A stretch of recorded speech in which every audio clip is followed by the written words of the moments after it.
Assalamualaikum warahmatullahi wabarakatuh. Allahu Akbar, Allahu Akbar. Allahu Akbar, Allahu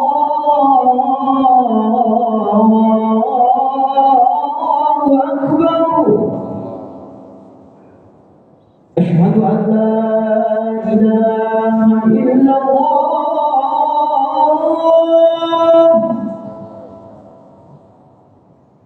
Asyhadu an la ilaha illallah.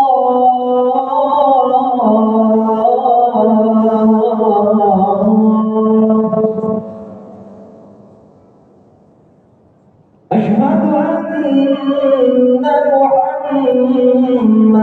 Rasulullah.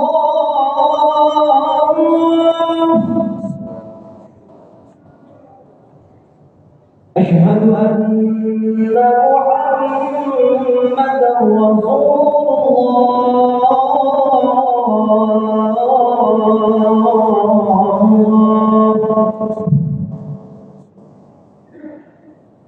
Hayya 'alas salah.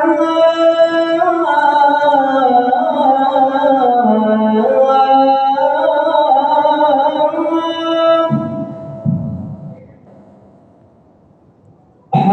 'alas salah.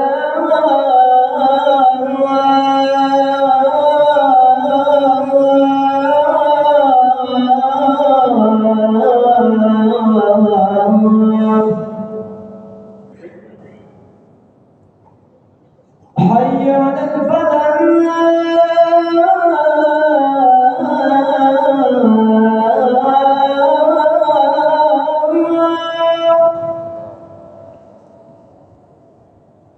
Hayya 'alal falah.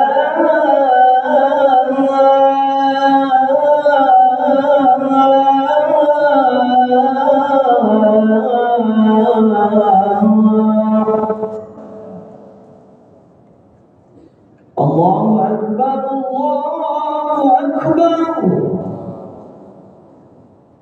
La ilaha illallah.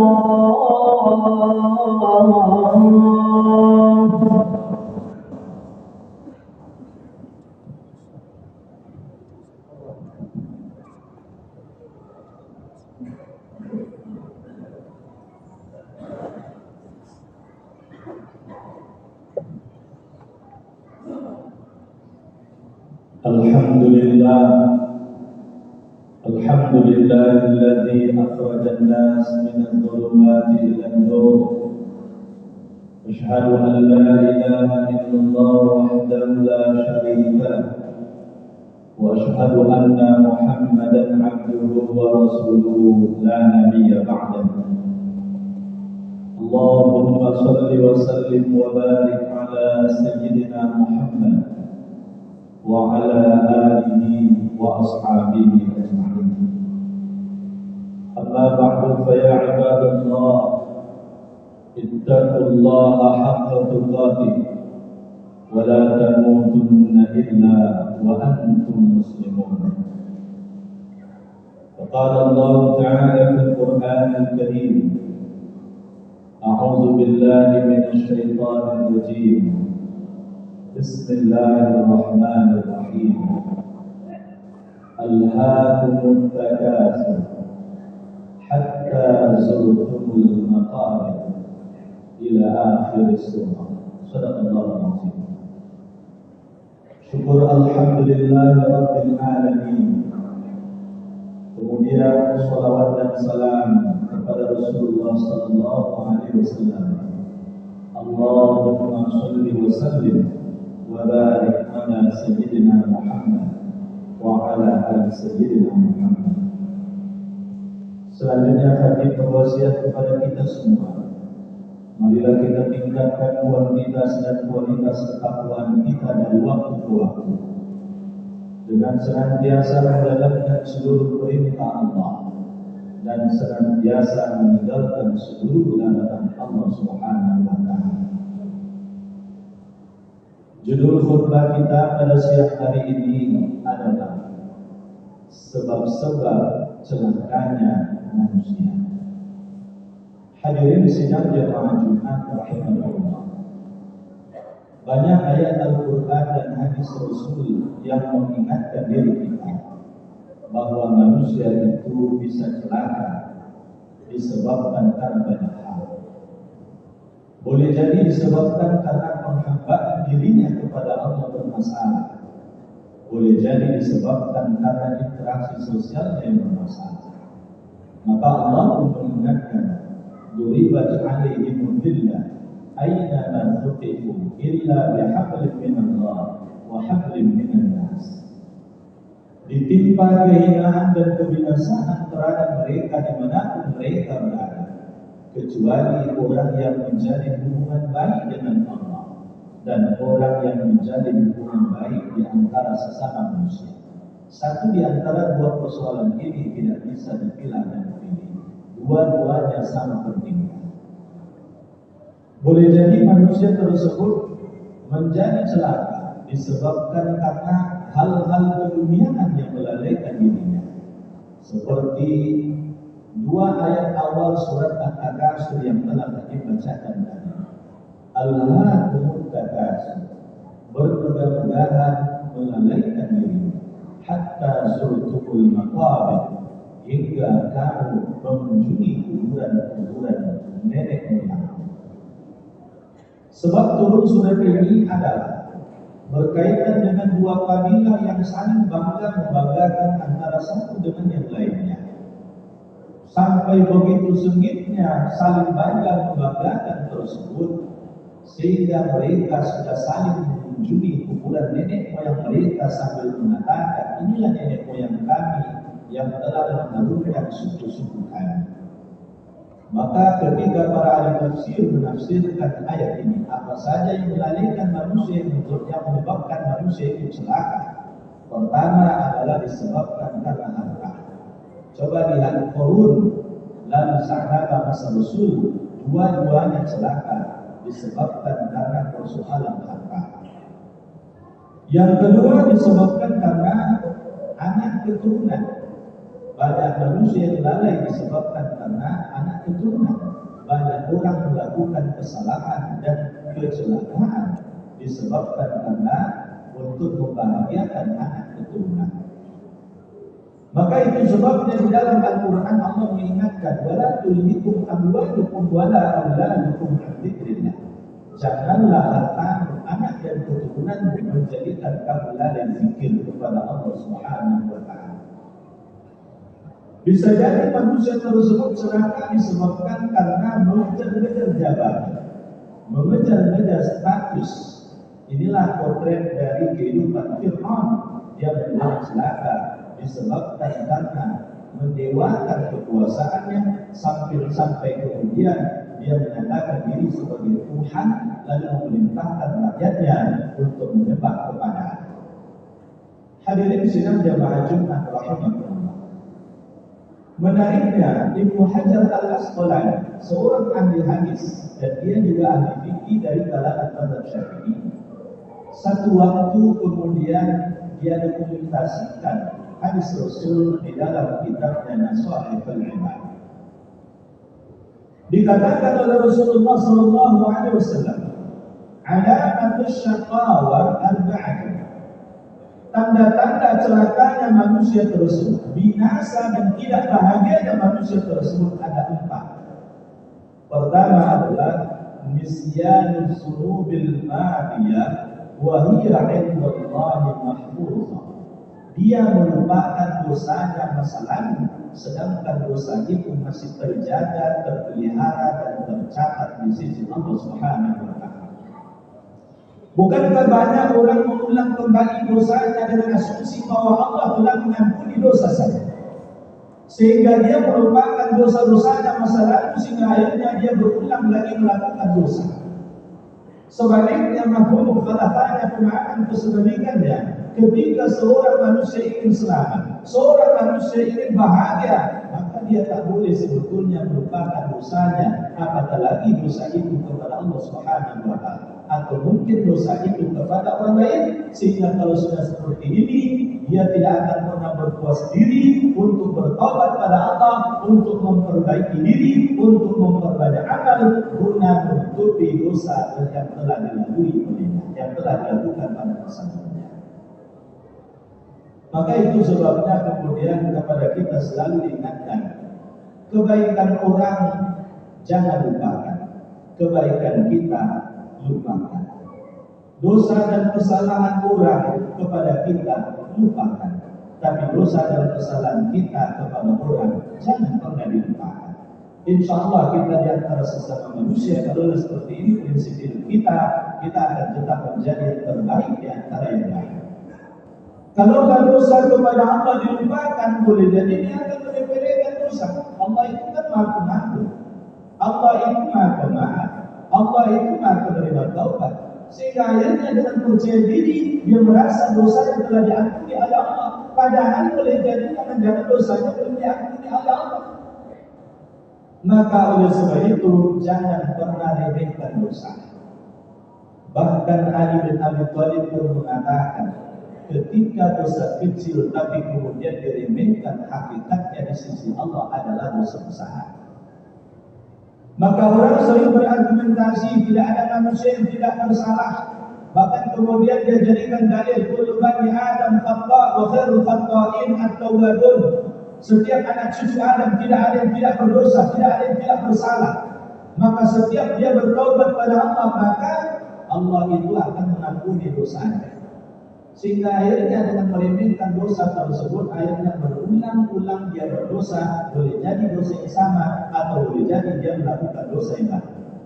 Maka kalau ingin tidak serakah hidup, jangan pernah meremehkan dosa, apalagi mudah melupakan dosa. Sebab dengan seperti itu kita bisa celaka, sehingga akhirnya disebabkan karena dosa kita pun menjadi binasa. Yang kedua, وذكر الحسنات المادية ولا يدري أقبلت أو ردت. Dia senantiasa mengingat kebaikan-kebaikan, sementara dia tidak sadar apakah kebaikannya tersebut diterima oleh Allah atau justru ditolak oleh Allah. Hari-harinya kerjanya itu amal. Hari ini saya sudah sholat berjamaah, hari ini saya sudah baca Quran, hari ini saya sudah zikir, hari ini saya sudah sedekah, hari ini saya sudah membantu anak yatim, hari ini saya membantu yatim miskin. Tapi dia tidak pernah menyadari apakah kebaikan-kebaikan dan amal tersebut dilakukan olehnya diterima oleh Allah atau justru ditolak. Maka dalam hadis dikatakan Rasul, Inna Allah tayyibun la yuqbalu illa thayyiban. Sesungguhnya Allah itu baik, Allah tidak menerima kecuali yang baik-baik. Wa inna Allah amara al-mu'minin bima amara bihi al-mursalin. Dan sesungguhnya Allah itu memerintahkan orang-orang beriman sebagaimana dia perintahkan para rasul. Faqala ta'ala dibacakan oleh Rasul dua ayat. Ya ayyuhar rasul kulu minat thayyibat wa'malus shalihat. Wahai sekalian Rasul, makanlah oleh kalian yang baik-baik dan beramal saleh. Wa qala ta'ala, ayat kedua dibacakan oleh Rasul, ya ayyuhalladzina amanu kulu min thayyibati ma razaqnakum. Wahai orang-orang yang beriman, makanlah dari yang baik-baik yang telah kami rezekikan kepada kalian. Ibnu Rajab, seorang ahli hadis, ketika mensyarahkan hadis ini dalam kitab Jami'ul Ulum wal Hikam, dia katakan bahwa satu kebaikan itu akan dipandang baik oleh Allah dan bernilai ibadah kalaulah memenuhi 5 syarat. Pertama, orang yang melakukan kebaikan tersebut adalah orang yang beriman kepada Allah Ta'ala. Yang kedua, orang yang melakukan kebaikan tersebut adalah orang yang ikhlas melakukan kebaikan itu. Yang ketiga, orang yang melakukan kebaikan itu mendasarkan perbuatannya kepada dasar ilmu yang benar. Yang keempat, orang yang melakukan kebaikan tersebut melakukan kebaikan dengan cara yang benar. Boleh jadi ilmunya benar, tapi caranya tak benar. Contoh, Ada orang kaya yang menyalurkan zakat, disuruhnya atau dimintanya orang miskin datang ke rumahnya. Berbondong-bondonglah orang miskin datang ke rumah, dia mempertontonkan kemiskinan. Sementara praktek dari Rasul dan para sahabat tidak ada mempertontonkan kemiskinan. Umar bin Khattab ketika menyalurkan zakat diupayakan olehnya kalau yang menerima tersebut adalah orang miskin, malam hari disalurkan olehnya sampai tetangga sebelah rumahnya diupayakan tidak tahu dia adalah orang miskin sebagai penerima zakat. Ini orang miskin suruh datang ke rumah, sudahlah suruh datang ke rumah, antri pula di rumah. Lebih orang miskin tadi menunggunya, baru kemudian diberikan zakat. Itu pun tidak memenuhi kebutuhan hidup orang miskin, hanya sekedar alat-alatnya saja. Ilmunya boleh jadi benar yang disalurkan itu zakat, penerimanya benar orang miskin, tapi caranya tidak baik, tidak mendidik. Lalu kemudian yang kelima dikatakan oleh orang zakat, orangnya beriman, dia niatnya sudah benar, ilmunya sudah benar, tata caranya sudah benar. Tapi poin kelima ini kalau tak terpenuhi tidak jadi menjadi baik dan tidak dipandang ibadah. Apa itu? Orang yang melakukan kebenaran tersebut, perbuatan baik itu, saatnya melakukan itu tidak sedang makan yang haram, tidak sedang minum yang haram, tidak sedang memakai yang haram. Maka kalau kemudian contoh sederhana sedikit ke masjid, sholat Jumat, siapa yang mengatakan tidak baik? Semua mengatakan tidak baik. Tapi kalau baju yang kita pakai siang hari ini adalah hasil menipu, tidak jadi bernilai ibadah di sisi Allah. Maka oleh sebab itu jangan pernah menghitung-hitung kebaikan. Jangan-jangan selama ini kebaikan kita hitung-hitung, kita tidak tahu diterima oleh Allah. Itu sebabnya kebaikan selalu lupa. Tapi kalau kemudian keburukan yang kita lakukan jangan pernah lupa. Insya Allah kita tidak akan celaka. Yang ketiga, apa sebab celakanya manusia tersebut? Wa nadharahu ila man fawqahu fid dunya. Dia selalu melihat ke atas dalam urusan dunia, sehingga orang seperti ini menjadi orang rakus. Biasanya kalau orang rakus pasti pelit. Maka orang seperti ini bisa celaka. Demi mengejar targetnya, misinya, dia akan halalkan semua cara. Karena dia ingin menjadi lebih dari semua orang. Dia sudah kaya, tapi ada orang lebih kaya darinya. Dia ingin lebih kaya dari orang tersebut. Dia sudah punya jabatan, tapi ada jabatan yang lebih tinggi. Dia ingin kejar jabatan tersebut. Akhirnya menghalalkan semua cara. Ketika dia selalu melihat ke atas dalam urusan dunia. Itu sebabnya orang tua kita mengajarkan dalam urusan ini yang banyaklah melihat ke bawah. Rasul itu adalah orang yang paling dekat dengan orang miskin. Orang yang dekat dengan orang miskin, insya Allah orang itu orang yang pandai bersyukur. Tapi kalau orang tak pernah bergaul dengan orang miskin, hatinya akan keras, orangnya akan menjadi sombong, orangnya akan ambisius, orangnya akan serakah, orang yang tidak pandai menghargai orang lain. Yang keempat terakhir dikatakan oleh Rasulullah SAW, wa nadharahu ila man dunahu fiddin. Yang menyebabkan celaka manusia tersebut, dia selalu melihat ke bawah dalam urusan agama. Syukur saya sudah sholat, banyak orang tak sholat. Syukur saya sesekali sudah berjamaah ke masjid, banyak orang tak datang berjamaah ke masjid. Sudah syukur itu saya puasa Ramadan, banyak orang tak puasa Ramadan. Sudah syukur saya itu khatam Quran sekali setahun, orang tak ada khatam. Kalau yang seperti ini bisa menyebabkan celaka. Awalnya kemudian memandang sepele amal, akhirnya merupakan amal. Akhirnya kemudian melakukan banyak kesalahan-kesalahan. Oleh sebab itu sebaliknya, kalau ingin selamat, tidak celaka dalam kehidupan dunia, selalulah dalam urusan agama melihat ke atas. Kalau ada orang yang taat, jadilah orang yang lebih taat dari orang tersebut. Oh, di masjid tersebut kita sudah menjadi orang yang sangat taat misalnya, bandingkan di tempat yang lain. Kalau kita sudah dermawan, biar orang sekeliling. Oh, sudah dermawan kita di antara orang sekeliling. Coba lihat terus ke atas. Rasulullah dalam sehari bisa dia bersedekah 250.000 dinar. 1 dinar itu nilainya 4,52 gram emas, sekitar 3 sampai 4 juta.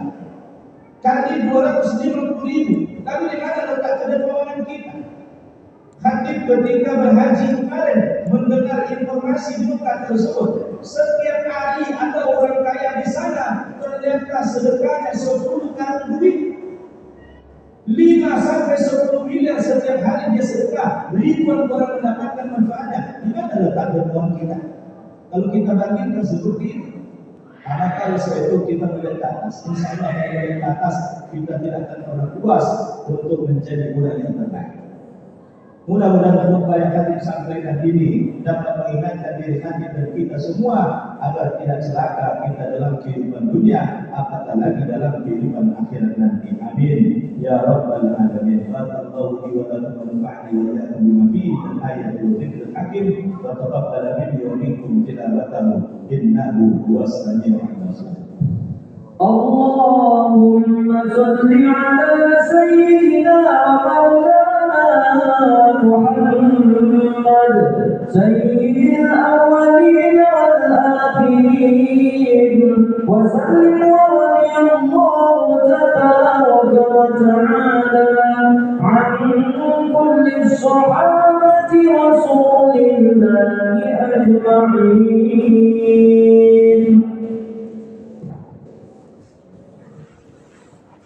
الحمد لله رب العالمين وبه نستعين على أمور الدنيا والدين.